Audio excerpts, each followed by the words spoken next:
everyone, and welcome to another episode of the Not Just Leadership podcast. My name is Dominic. Thanks so much for joining us on this week's episode. We're really grateful to have two amazing guests in the studio with us who have come all the way from Wallis and Futuna and New Caledonia from very remote Pacific Islands. So it's great to have them here. We have Fiolino Sinemoni Mavaetau from Wallis and Futuna. Thanks for joining us, Sinemoni. Thank you, Dominic, to welcome us in your studio. And we also have Malik Oedin here from New Caledonia. Malik, welcome. Thanks for joining us. Hi everyone, thank you, Dominic. Well, today we're going to be talking about leadership. As most episodes, we talk about leadership, but not just leadership, also our upbringings, our values, and our different projects and roles we have in the community.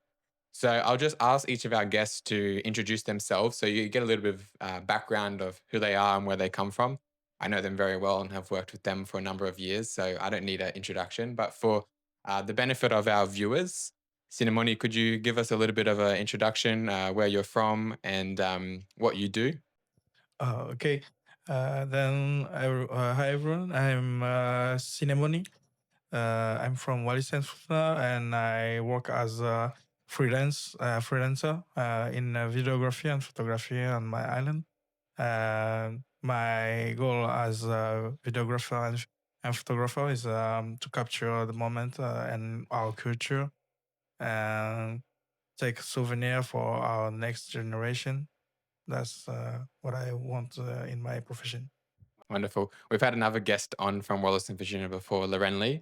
So we've introduced Wallis and Futuna to our listeners, but it's a beautiful location for those who aren't aware. It's about a 1 hour flight from Fiji, or about 3 hours from New Caledonia.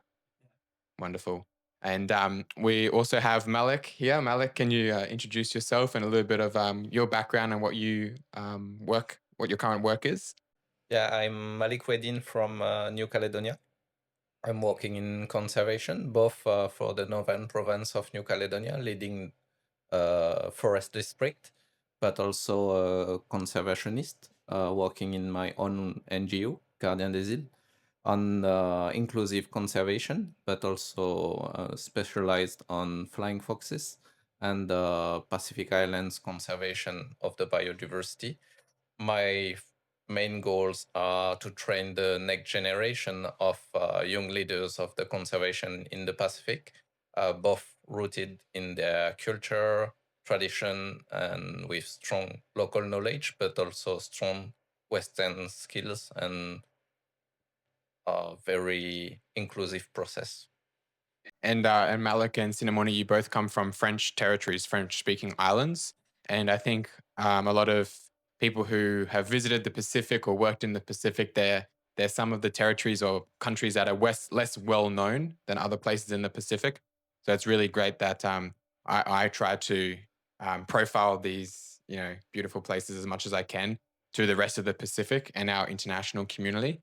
But it's also great that you both are taking on leadership roles, representing your countries and traveling internationally to share your stories and the voices of the youth back in your island. So thanks so much for all you are doing for your countries. Um, Sinemoni, in Wallis and Futuna, what's some of the challenges that youth face growing up there or as they're going into their professional life in terms of any challenges you see that are really pertinent in Wallis and Futuna for youth? For youth, it's really hard to get a job. So there is a lot of opportunity, and also I think that there is a new mindset that we have to get for our island is to, if we don't have any offer, any opportunity, we have to create it. That's how I become a freelancer. At the start, I'm a technician in maintenance, but and I lived in France for 10 years. By from I lived in France and come back to Wallis in 2022, and I choose to become a freelancer, and because I know that we don't have a lot of opportunity in job, then I prefer to let maybe an opportunity become to be a technician for youth and take a place that I don't think that a lot of take the risk to make. Yeah. So going into freelance, it's you're an entrepreneur because you're working for yourself. Has that been challenging in a small island being an entrepreneur, or is it what's been the pros and cons, the positives and negatives? Yes, it's really risky to become not just an entrepreneur, but also being a photographer because it's something that we are not really. It's not really common to us, like to call a photographer for an event, family event, or something like that. It's really new, and uh, our first photographer was an European guy from France, and we had another photographer, but and she's a woman, but she didn't. I think that she didn't uh, do a lot of communication on media. Then she was not well known, and when I arrived to Wallis, I begin by taking pictures of our tradition event. By that, a lot of people know my work, and begin to call me to have some projects. They try to they begin to be interested by have some photograph of their family event. Uh, uh, that's how I started my job. It was really risky because I didn't have a lot of call for that. Yeah, it's pretty new for people. I think that also the other challenge is to educate them of how a photographer work, what they have to attend from their job. Yeah. And that's the life of an entrepreneur. It's all about taking risks and then hopefully getting a reward in return for your risk. Um, Malik, you've got a background in environment, and you've also got an NGO as well. What made you create the NGO Gardien des Îles? And what's the work that you're doing through the NGO with the community and with youth? Yeah, at, yeah. For Guardian des Îles, we built this NGO at the first time for protect our islet in the lagoon because we use it since we are child and see the environment just degraded, and we want to try to reverse it and face the different challenges of environment and biodiversity conservation in New Caledonia. So we are trying to train some youth. The main action we lead is mentorship because we think it's very it's an Oceanian value, very adapted to Pacific Islanders, and it seems to work very well with youth, better than academic framework. So we are trying to make it. We work together with different communities, try to engage them, train them, and also empower them because by the past it was mainly Western scientists and Western conservationists which led the conservation in New Caledonia, and it was they made great project, but when they gone, anything happens. So we are trying to have a sustainable project built by the community for the community. Yeah, great. And it's great that you've identified the mentorship as a way of connecting with the community and connecting with the youth rather than just, academic information, as you mentioned, or um, other forms of communication. Mentorship is great that you've identified that as a really good way to progress your objectives as an organization. And what was your path like from, I guess, as a young adult? Like, did you go into university and pursue studies, or what was your pathway into this work that you're doing today? Oh yes. By chance, I success to have a master's degrees in France and then a PhD in New Caledonia, specialized on flying foxes. It was very interesting for me and a lot of things that I was not aware by the past. And now I'm trying to have a very high skills recognized by the regional and international community to be able to have if I am well recognized, it will be easier for me to have some funding, grants, sponsorship, and will all this support, we can also support our youth. As an example, it's a solution for me to, when I go to a conference, to have more sponsorship and come with youth, or also to pay them some stuff to be able to conduct some studies and mentor them well, that if I have not this international recognition. Yeah. So And one good example was you recently were in Cairns for a conference and you were able to bring over a youth from Wallis and Futuna. yeah, by chance I was supported by Conservation International, but also the local government of Wallis and Futuna and the consulate of Australia. Mm. And we were able to bring two people more than by the past. So one student from Wallis and Futuna and one conservationist from Vanuatu. Oh yeah, excellent. That's a great example of how you've been able to get different partnerships and support from various stakeholders to get these youth from these small islands overseas and in front of other groups of people, other stakeholders, and put them outside their comfort zone to be able to share their work.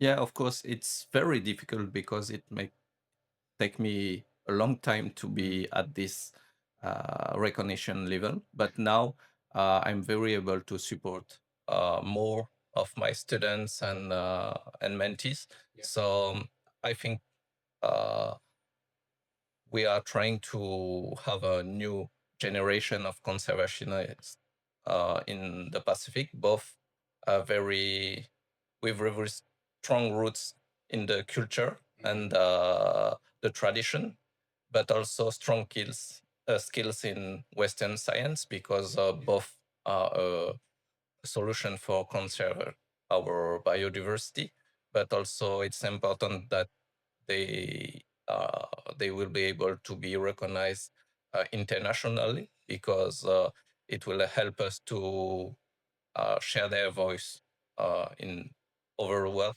Yeah. Yeah. Excellent.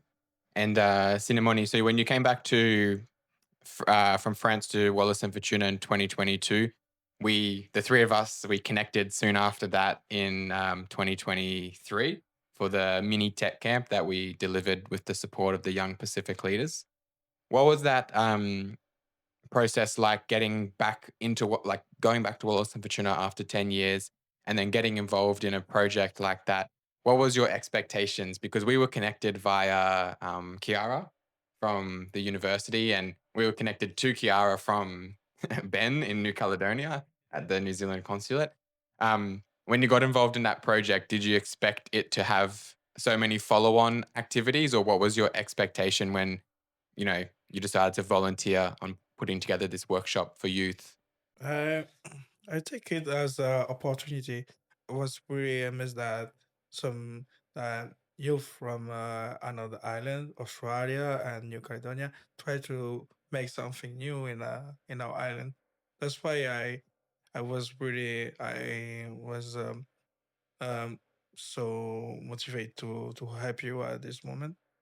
Um, and my expectation was I I expect that something that it will bring a dynamics on our island, because I know that our youth looking for opportunity, Um, and I felt that after that they are really motivated that they can do something, that there is a opportunity in sustainability, as some that was the occasion also to see that our youth work already work on something for our conservation, and also that there is solution with technology that we had from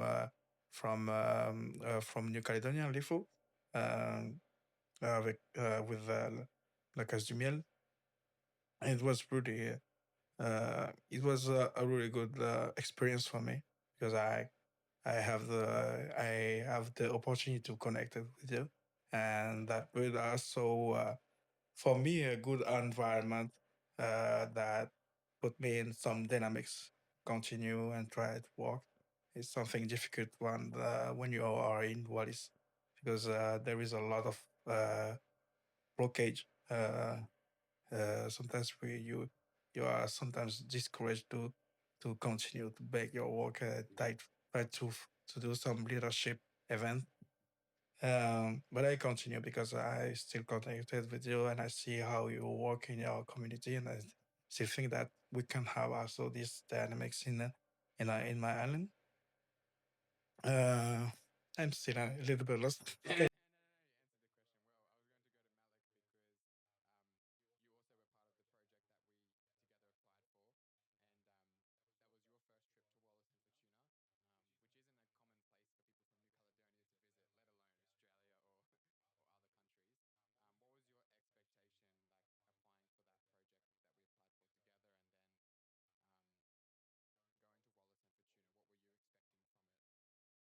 It was very interesting for me because by the past I had never organized this type of event. When you contact me to try to make it together, I was very interested because of our goal was very aligned with my value and trying to explore how we can have a real impact in youth or on youth in Wallis and Futuna, but also identify how they can better link them with the Pacific region. Um, it was my own goal by the past because it was very difficult for me to learn English, and I was totally disconnected with the Pacific region. And I also had a lot of the difficulties to travel and to make my study with other colleagues speaking in English. So it was the occasion for me to identify how, with all this journey, I will be able to help other people to have a better journey than me in the connection of the in the Pacific.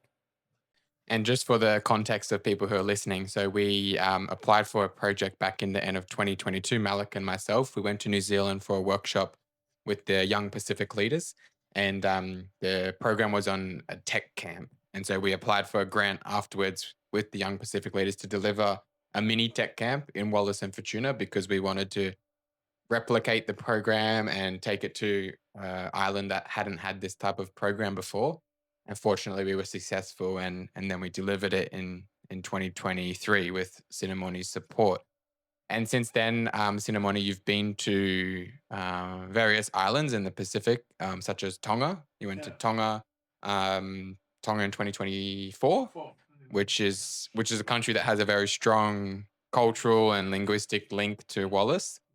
Can you share a little bit about your experience in Tonga and what you learned when you went there? When I was in Tonga, uh, to begin to travel into the Pacific Island, it was a good experience because a good beginning because as I'm French speaker, a native French speaker, and it's really difficult to learn English. Um, I begin to really to take it seriously, to learn English, to have a better skill in English later, like at my 30 years old. And yeah, it was really good to start with Tonga. good opportunity, and also is because I was linked to both of you. I knew about YPL and I start to search next occasion, next opportunity to be in a workshop or YPL workshop. And then yeah, first workshop I was in it was in Tonga, and that what I learned is that there in Tonga that my English is can be bad because if I don't have a word in English, I can speak in Walisian because they will understand it. Uh, when I was there, I was linked to a mixed Tonga and Walisian family. Yeah, they welcomed me in the island. I had the occasion to meet their father. Their father is his name is Sonefui Mauno, and he's originally from Wallis Island. He was married to a Tongan woman. Yeah, and then I was in touch with his daughter, and he speak only in English and a little bit and in Tongan also. And sometimes I have difficulty with English that I speak in a little bit of Asian, and that's how we made our conversation. It was pretty easy, and also the culture. I had the occasion to visit some place that are linked to what is like Lumipeo. There is that is a common story about Tonga and what is, and also how we both of our island are really pride. Yeah, yeah, that was really proof of Walisian pride and also Tongan. Um, uh, this first experience was also my first experience with other youth from other island, Tongan, Kiribati, Samoa, uh, New Zealand, and I discovered something, a safe place to speak in English, and also to bring another energy from this reunion to my island. Yeah, and that's why now I'm very motivated to connect other youth to the Pacific. Yeah, yeah. And Malik, since the workshop in that we did in Wallace in 2023, what's been some of the programs you've participated in internationally? Mainly some workshops and conference on conservation of the biodiversity. I made some workshop in Texas on bats with the Global Union for Conservation of Bats and Diversity, and also in Australia with a new structure we are trying to build, the Melanesian Biocultural Network, to strengthen the Melanesian network in conservation, both with scientists, conservationists, but also NGO and civil society, but so customary chief. Yeah, wonderful. It's great to hear both of your journeys over the last few years. I feel like it's only been a few years since we met, but we've all had amazing opportunities internationally and in the Pacific and in Australia. And now here in Brisbane, filming this podcast a few years later since we first met. Well, the theme of the podcast is not just leadership. So I would like to ask some questions on leadership and focus in on this topic now. So, Sinemoni, what does leadership mean to you, and how do you try to be a leader in your community? Leadership for me is support our youth. It's not about being to rule them, because sometimes maybe it's something that we think about leadership. Is really to help them, to push them to make their opportunity like we did before, because um, that's the we try make positive things and bring the positive energy that we have, and enlarge this positivity with them. I think. Yeah, that's a good summary. And Malik, what about yourself? What does leadership mean to you? How would you define it? And how do you try to be a leader in your community? It's very interesting because I think the word leadership and leader make a lot of youth very afraid. It's not common because I think Pacific Islanders are originally shy and humble. It made difficult to support and to highlight it. I see leadership as someone or some people um, supporting the community, giving them a way to follow, but also giving them some example of how we can lead some project, how we can support the community. Not it's often identified as politician in New Caledonia, but I think not all the politicians are leaders, and we have to disconnect it very um, integrated in our culture and mind, because we need leaders. It's probably one of the problem currently in New Caledonia. We have a lot of politicians, but not a lot of leaders.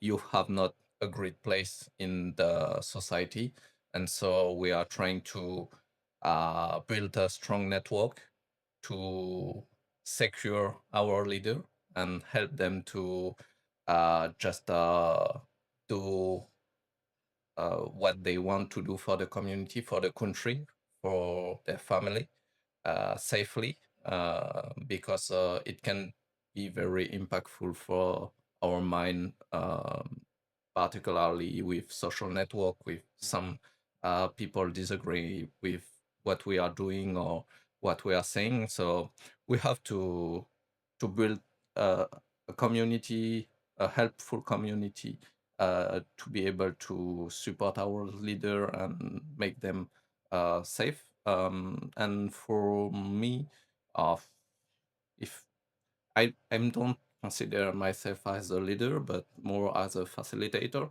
I'm trying to link people and also to identify opportunities and just connect people with opportunities or people with other people. Yeah, that's interesting.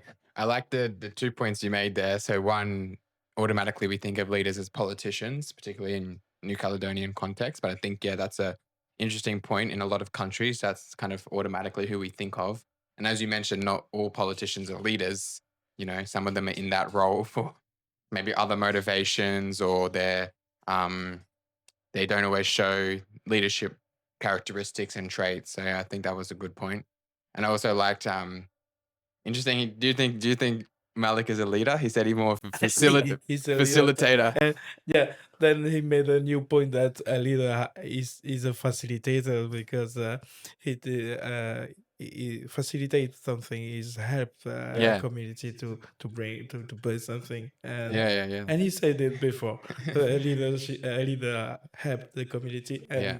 as a facilitator, he did that. Yeah, exactly. As you mentioned, Malik, you see yourself as a facilitator, but I see facilitator as also a leader, because the role of a facilitator is to connect, help, support. And similarly, that's also the role of a leader. So unidentified leader right here. I identify him as a great leader, but he made the point before that our culture is about shy and humbleness. Yeah, and he is humble. And He's showing exactly what he yeah, said. he's shy, humble, but I think also a leader have to be humble, because a leader help and don't take the place, and he built the place for the people. Yeah. I would like to know a little bit about some of your inspirations, people in your life who have inspired you or are significant to you. Sinemoni, is there someone in particular who's encouraged you or inspired you? Can be a family member or a professional person or a community member or a famous person even? Oh, I have a lot of people in my mind, and they have their role in my life as to inspire me in a lot of things. My father as someone that a good listener. Also because uh, he is also a good example of of being humble because he pushed me in my life. I was really sportive uh, because sometimes I talk to him, I experience something new, and sometimes he don't understand what I live. Uh, he only see that the joy that I have to experience something, and he was like, "Yeah, yeah, I'm happy for you." I knew that he don't really understand, but he was really supportive, and he said to me that he is confident on what I choose, what I think about. Uh, he know that I can do something. He was really great about that, and that's why he missed me a lot. And also my grandmother from my mother. He has a big character. She was really pride. Uh, she was there for the family and have a strength to defend it, to bring food. Uh, we didn't miss anything with her, and it's something that his image made me respect women that place in our society. Yeah. Yeah, wonderful. Yeah, that's great. Thanks for sharing that, Cinemoni. And Malik, any particular role models for you who have shaped you or inspired you? Yeah, firstly, my family, particularly my mother, brothers and sisters. They are a good example of resilience and how you can take care of your family. And then my future wife, Ivy, which are probably one of the most brilliant mind that I met during my journey. And she is very mm, dedicated to our country, our community, and have a, I think, she's a good experience of how women can be leaders and identify respectful and very powerful solution for our own country, even is in this time of crisis, and also how we can be also brilliant in the Pacific Islands because it's often difficult for us to highlight it compared to, I think, most of Western culture, where it is more common to demonstrate and highlight your different skills and prizes, awards. And I think she's a good example for this, and I hope she will be able to lead other youth in this way. Wonderful. Thanks, Malik. Um, you're both part of, all three of us were part of the EnglishEquip project, which is a project we're working on to support youth in Wallis and Futuna and New Caledonia to build their English language skills and find more opportunities in the Pacific and Australia. And Cinemoni, being part of this EnglishEquip project, what have you learned so far? We've been able to travel all the three of us together to New Caledonia, Wallis and Futuna, and now Brisbane. So I think it's been a very unique project. I think in that sense, and we've all worked together in the past too. So what have you learned so far from this project you're currently working on? That's also helped me to improve my English skills also. And I learned a lot about the community from Kone. It was first experience for me in the north of Caledonia. I learned also the difference between our youth from New Caledonia and the youth from Wallis. I think there is a lot of potential from youth from New Caledonia, and that can with the link that we have already between New Caledonia and Wallis. I hope that will help also the dynamics to begin in Wallis and Futuna. Yeah. And what about yourself, Malik? What have you learned so far from being part of this project this year? It's a very amazing project, not because it's our project, but I was very surprised by the impact. Even during the first workshop, it was a great success, very appreciated by the youth, seems to be very adapted to our context. I think we probably found a good solution to help youth in our French territories to learn English, probably also expandable to other countries with local language speaking as a first language. So I have identified that together we can build very impactful solutions. It was a difficult year for me with a lot of works, but it was very good project where I spend my time, and I'm very satisfied by this first result. The mentorship program is also very amazing. I discuss with mentees, and I think if we had not did this, probably for the major part of them, they will not connect so easily with the region. And now we have you from New Caledonia, Wallis and Futuna, speaking with people from with other youth from PNG, Solomon Island, Vanuatu, New Caledonia, Australia. Each day is a very amazing journey for me, and I hope we will be able to have a follow up on this work. Yeah. And I think all three of us we've had a very busy year in our work life and personal life and volunteer life as well, because we all do a lot of volunteering, the three of us. So I think the fact that we've been able to fit this project in is really, really great achievement. And when one of us isn't available, someone else will step in and support the team and contribute, which is great. We all know that we can count on each other to deliver. So hopefully, next year we can support this project further into other parts of the Pacific. I guess, wrapping up the episode of Not Just Leadership, is there any piece of advice you would like to give youth, from any youth who's watching from around the world, or specifically youth from your community? What advice would you give them?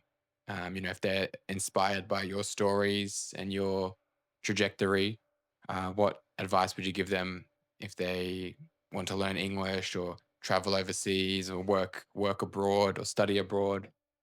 Any advice? I can begin. Maybe for youth that are not very if they are shy or humble, just try it. Don't self-censure. It's I think the first problem in Pacific Islands. We are our own limits, and for other leaders, please take your responsibility and try to help your community as the best you can. And also, with if you have high skills, great level in English, please share it and try to understand how you can just give a little bit of your time for the community, and also don't hesitate to link with other Pacific Islands. Yeah, that's a good point about giving some time back to the community. I think a lot of a lot of young people there, and rightly so, they're all looking for opportunities, like paid opportunities. But I think also encouraging youth and leaders as well, like senior leaders, senior people in our community to volunteer, even if it's only like 1 or 2 hours a week. There's a lot of benefits for both that person and for the community as well. So I think we all have good examples of how volunteering has helped us professionally, helped us get opportunities to travel, even opportunities for work. So I think it's volunteering is a good first step to upskilling yourself and expanding your knowledge and connections. Sinemoni, any advice for youth from Wallis and Futuna? Or, I think that he kind of say the same thing that I think about is about taking risk. As I myself, I come with I came back to my island with no opportunity, and I think about taking risks to create it.